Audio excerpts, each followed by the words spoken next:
Okay guys, alam niyo ba meron akong pangkulay dito. Pero may kulay pa naman yung hair ko kaya ang gagawin natin, ibibigay natin or kukulay natin yan kay Kuya Jigs 'no. Nung nag-i-asawa ko siya na kasi yung nag-aayos talaga ng buhok ko, nagkukulay ganyan. Kasi ang haba na nito, ang hirap niya, alam niyo yun, hindi talaga ako gano'n kagaling kapag inaayusan yung hair, kinukulayan yung hair. So ngayon siya naman yung kukulayan natin na hair. So this is from Lisay, ito siya, dalawa yung box na nakuha ko. Yung color na ikukulay natin is mocha brown.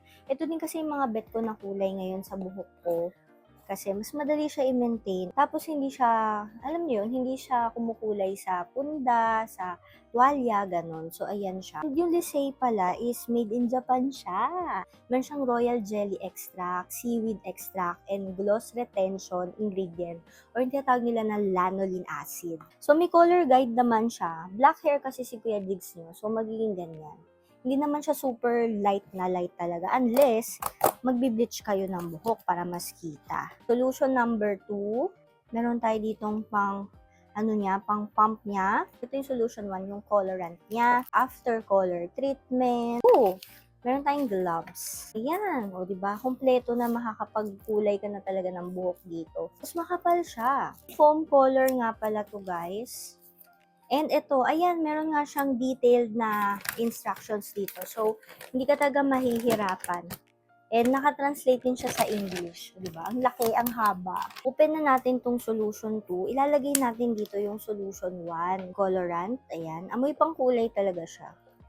So, ganyan siya. Mas okay to kasi liquidy siya. Iba kasi, di ba, sobrang creamy, ganyan. So, hindi pa natin ilalagay ito, yung parang pang drop or pang pump natin.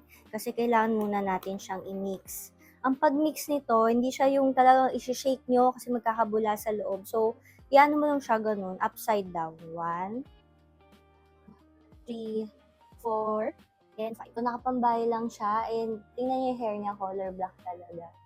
Ayan. Kukulayan natin siya. Nag-gloves na ako. Ito ako. Mabilis lang to. Sleepy ako. Tsaka pag short hair lang, 3/4 lang ng bottle yung kailangan. Tapos pag shoulder length naman, 1 bottle. Pwede maski. Pwede naman. Baka purple lumabas. Hindi. Baka red Uy, yan, ang ha? galing oh. Wow, Baka ganyan sa siya guys. face ko ilagay yun, ha? Ano mo lang pala siya, pipindutin mo lang para lumabas yun. So, lalagyan natin. Ito kasi, maikli la hair niya, kaya hindi ko na siya isi-section. Nalagyan ko naman lahat. So, ayan siya, yung mocha brown kapag black hair. So, yun lang din yung aim namin. Tama naman kasi hindi siya masyadong halata.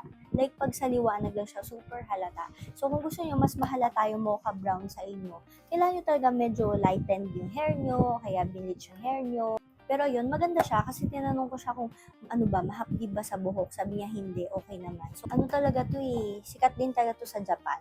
Tsaka yung mga Japanese brand na pangkulay, magaganda talaga siya.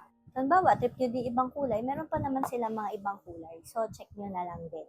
Excited na rin ako magkulay kasi tingnan nyo, lalapat talaga yung mocha brown dito. So, makikita siya kasi light pa yung buhok ko. Buti na lang, meron pa tayo isang box.